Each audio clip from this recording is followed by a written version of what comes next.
Hello there, Internet. I'm not sure if you've noticed, but it's October. It's starting to cool down, and we're starting to hit the weather wherein you might want to start buying some smoky peaty whiskeys again. Um, there is a problem with that, though, because given prevailing political conditions, there is now a tax on people importing Scotch whiskey, a tax which is then passed on to consumers because unless it is, the importers go out of business. And it's a tax which I assume the 38% of the population who support it are supporting it because they don't understand how tariffs work. That's my charitable interpretation. Anyways, this has produced an interesting situation where there's a kind of distortion in the sort of competitive nature of what's on the shelf because some of it, the stuff that's popular and tends to move fast and has arrived more recently, has kicked up in price by 25% or so, right? Which suddenly makes all the dusties, all the things that moves more slowly and wouldn't be quite as attractive, more attractive because they're at a lower price point. So if you're on the lookout for cheap peaty single malt Scotch, what's out there? If I were making this 2 or 3 years ago, that would be Lacheg, right? Peaty Tobermory. I think that ship has kind of sailed. Kalila, kind of the same thing, even more so. And I pretty much the entire east side of Islay is pretty well, accounted for in terms of people just know about it. What about the west side of Islay? What about these two in particular? Kilchoman and Bruichladdich, right? These two were really loud about 10, 15 years ago. Bruichladdich was doing lots of colorful bottlings. Everyone was yapping about Kilchoman, new distillery, all that. No one's been talking about them very much recently, though, which is, had them sitting on the shelves a bit. So both these are now available for around $60, which is, still not cheap, but, looking more attractive based on where some of the other stuff has gone. So let's try these out, compare them, and give them some ratings. Okay, so this is the Kilchoman Machir Bay. This is their entry level bottling. This particular batch is from 2017, I believe. That's from the little batch mark there.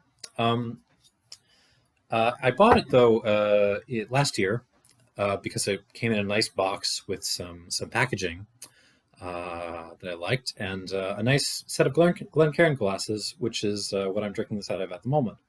Now, Kilchoman, I have to say, I haven't bought a lot of it recently because, when it first came out, the prices were really high for what it was because, they were trying to pay back all their capital investment, and I understand that. And but I did expect, once they'd gotten some money in, they could start lowering the prices because they, paid off all their loans and stuff. But they've been making whiskey for 15 years now, and prices are still pretty high. So I haven't really, been exploring the range too much. So, I bought this because it looked fun. There were free glasses. Anyhow, entry level bottling. What are the stats on this? So, $60 is not cheap for a non-age statement whiskey. On the other hand, 46% unchill filtered and natural color, and they state it on the label right there, which is awesome. So let's see what we got. Okay, right off the bat, just sweet peak reek. This is so peat, but also it's like confectionery stuff and a kind of, so it's Islay peat, right? So it's very clean, but it's also very kind of briny and seasidey. It's peat, seawater, a little bit of like a lemon zest. You sort of grate some lemon peel on it, and a certain kind of mineral note. There's a little hint of like white wine in here, like sort of Central French white wine maybe, and that confectionery thing. Like there's some dark chocolate, Um, some like vanilla bean, kind of clover honey. Um, Honey note is actually really, combine the honey note with the minerality, and you really sort of get like almost a Loire Valley Chenin Blanc note. It smells a little bit like a Vouvray, if anything. A little sort of a freshly ground Colombian coffee, like a really kind of malty coffee. Little hint of absinthe too, like a little dash of like anise liqueur in there. White pepper, something kind of something herbal on the back end. Get very light though. That's kind of maybe like a fresh parsley note, like you just pulled it out of a garden.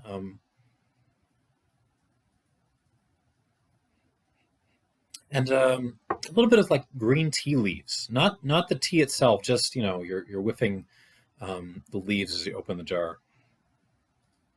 Um, Lovely, a little simple, little young. Smells, like a kind of sweetie side peat whiskey. Um, it smells very fat, actually. It smells very oily. On the palate, it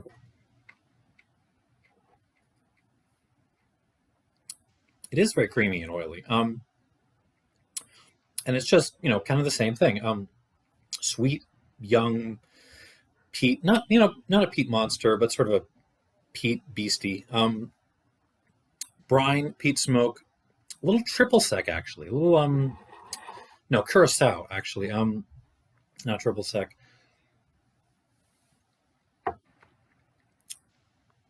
Tobacco, like a rope tobacco. Um, Sam Govith makes some, but like really strong ass tobacco that they like sell in ropes, and they like cut off pieces of the rope, and it's absolutely hell to smoke, but it's fantastic stuff. If you're a pipe smoker, give it a shot. Um, there's a little bit of that in there.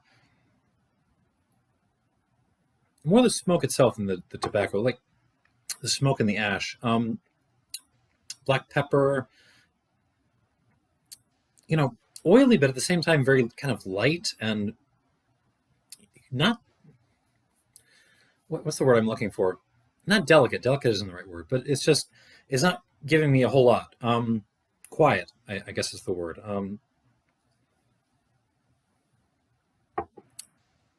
Absinthe again, kind of just classic chocolate fudge a little bit, with the vanilla thing, a little vanilla essence in there along with the chocolate. Um, Lemon drops, kind of mix of floral and medicinal elements. You're sort of getting some Bowmore mixed in with some Lafroig, and a very short finish. It sort of cuts off halfway through my mouth, and you sort of get this sort of ashy peaty thing, ashy peaty peppery sweetie thing on the finish in the front. But that's kind of all there is to it. It's pleasant. It's a little bit simple. You can tell it's young from just the oiliness, the viscosity of it. Um,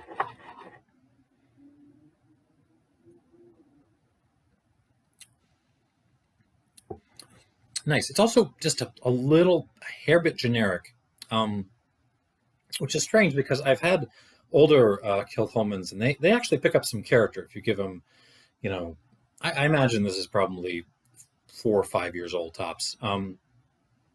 Give it, 3 more years, and I think this will be more distinctive. But right now, it's just kind of, that slightly herbal note is really the most character it has. So I'm going to give this a squirt of water, let it hang out. Um, I'll come back to it after the Port Charlotte. So um, this is Port Charlotte, which is peaty Bruichladdich. Bruichladdich uh, sort of made a name for themselves with big, obnoxious, colorful bottles. A couple of years ago, they also came out with the Laddie 10, which was one of my favorite whiskeys ever, sort of sentimentally, and then it disappeared, and I'm very sad. Um, this is the peated version. They also do Octomore, which is even more obnoxiously peaty than this. Now, this is bottled higher strength. So marked as 10 years old. This is a Port Charlotte, 10-year-old, distilled in 2007, bottled 2018. 50% alcohol. They don't say on the bottle, but if you get the little carton here, which is, I don't know why they don't put it in the bottle, but they do tell you somewhere not chill filtered and natural color. So that's kind of nice. Also, can I make one note about the packaging on these things? So I'm a dude, obviously, and I'm a kind of big. I have big hands. I can stretch a ninth on a piano, almost a tenth. I still have trouble holding onto these damn things because they're so big around. And I imagine the Port Charlotte is a little bit better. Um, I imagine there are some lovely people with smaller hands than me who would love to buy more Kilchoman or whatever, and they just can't grab the damn bottle. So universal design is a thing, guys. Look it up. Your audience will appreciate you for taking them into consideration. Let me put it that way. Okay, so this is a mix-up cask. I do remember there was some ex French wine cask in here, which kind of put me off for a while, but I gave it a shot. Let's see, what else do I have to say about this? Let's try it. Okay, on the nose. Not as immediate, not as peaty. You have to remember, I think this is actually the wash is peated to a higher level than the Kilchoman is, but Bruichladdich has taller stills, remember? And it's really hard for those heavier peaty notes to kind of get in up past the necks. So the effect is you get a whiskey that's less peaty and more almost just smoky and ashy. You have to sort of distinguish between peat and smoke if you like. Yeah, sort of more of a definitely less immediate. It's sort of peat wrapped in like different kinds of fruit, really. Peach, nectarine, like cider apple, soft peat, brine again. And then but like interrupting that is like these huge gouts of just smoke and ash and minerality and just, like rocks. It kind of reminds me of Michoacan mezcals, which can get very citric in a kind of citric and smoky at the same time in a similar way. Old coffee dregs, and coffee grounds, like, the bottom of a cup of French press or something where there's still coffee grounds floating around. It's some tangerine peel, orange peel, kind of like wet forest. And that sort of rope tobacco note again, but it's not. It's more just the tobacco itself, not the smoke and the ash this time. Old books, yeah, just kind of like fruit and industrial smoke. It's really a little. This is an ensemble piece. It's not like the peat is up front and then you have some other things sort of playing around the peat. This is peat having to cooperate with the ash and the fruit and everything else that's going on here. On the palate,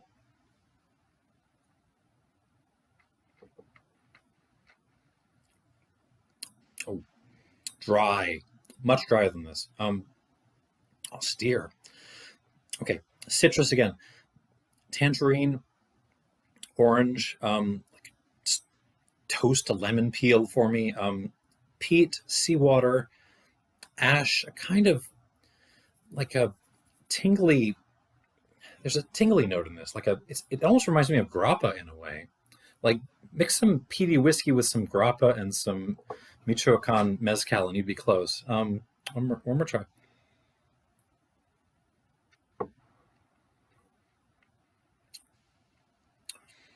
Medicinal, a little bit medicinal, just like one vantage. A little Sumatran coffee, a little Starbucks, coal smoke, like what is that? It's like a root vegetable note, like roasted new potatoes or something like that.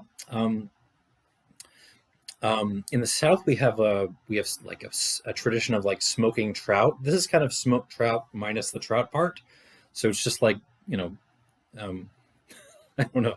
Um, do with that what you will.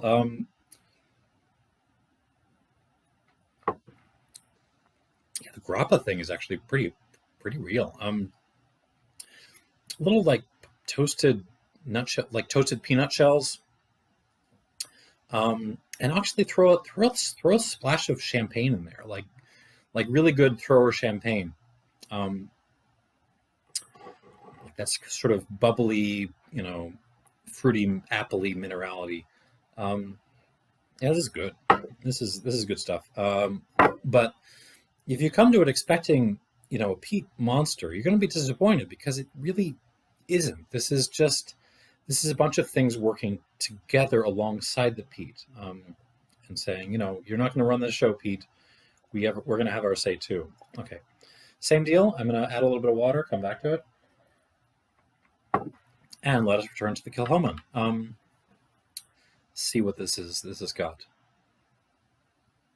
Okay, it's actually gotten quieter on me since I added water. A little sweeter, a little like um, like coffee with some vanilla creamer, maybe. The peat's still there. It's a little more ashy, um, a little cleaner, maybe a little bit of topsoil or something. Just smells a little oily, on the palate.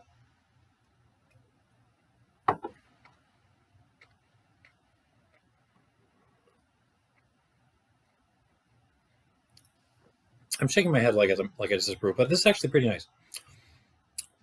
Gets a little bit sweeter and a little bit more peppery. There's a little bit of kind of a not citrus sour. It's like a lactic sour. It's like farmer's cheese, like dairy sour coming out.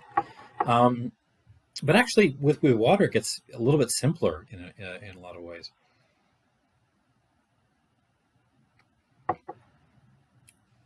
Still very oily and nice. It's just kind of quiet. Um, I don't, it's nice. It doesn't have the personality to back up the price tag. I'm gonna say that. For that, you're gonna need like older bottlings. I'm gonna give this 84 out of 100. I think it's good.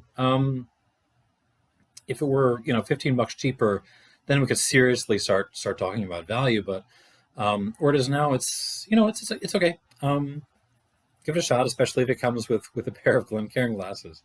Um, yeah, it's nice. It's nice. Kind of. I mean, I a little generic. I was accusing the that one Bruichladdich Stawisha or whatever it was that I reviewed a couple of weeks ago as of being a little bit kind of generic Islay. Um, this might be a little bit more so. This is just kind of like, you know, peat and a sweet barrel, and that's kind of it. But it's nice for what it is. Okay, back to the Port Charlotte. Um, Jesus. Okay, it's there. Before there were a bunch of different things kind of spread out and spread around. And now they've all come together, and it kind of come. It's actually really gorgeous. It comes across like peated Fino sherry, if anything. Like just sort of, you know, give me like some tapas and sushi, and I'm happy. Peated Fino sherry, minerality, kind of white wine, a little not funk. Yeah, let's go funk. Sherry funk though. Um, it's just become this like beautiful weave of peat and stone fruit and citrus and ashy smoke and just ash and smoke of all sorts, industrial and campfire and everything. Yeah, I like this nose. It's um, on the palate.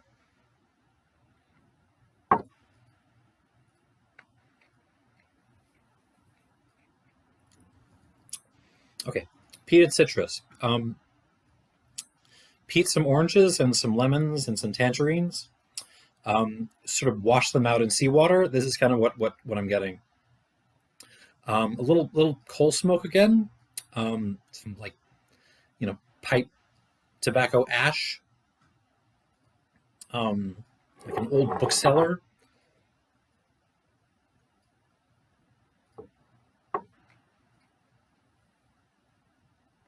White pepper, but then there's that sort of champagne note again. That sort of slightly fizzy kind of apple jacks kind of note, like peated apple jacks.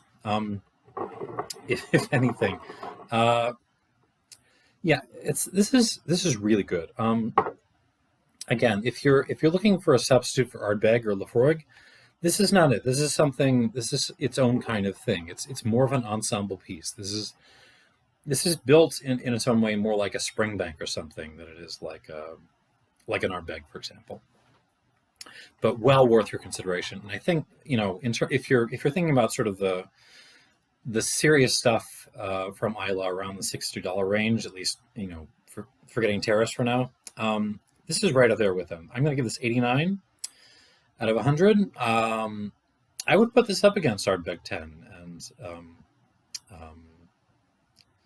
and what Lagavulin 8 and the rest of that crowd. I mean, this is not going to lose out. Well, they might lose out, but it's going to be able to hold its own. Put it that way.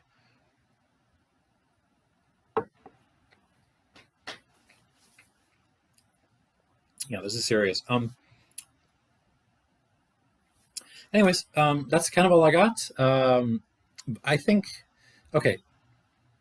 What's the takeaway? So, Kilchoman, if it's on sale, go for it. This is a lovely sort of everyday peaty drinker. It's just a little bit too expensive right now, and if you can get the older versions, especially for good price, I would go for them instead. But the Port Charlotte.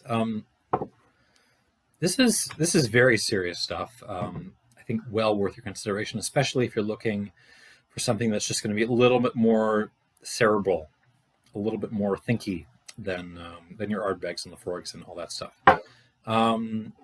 84, 89, that's all I got. Thanks for watching, and I hope this was educational.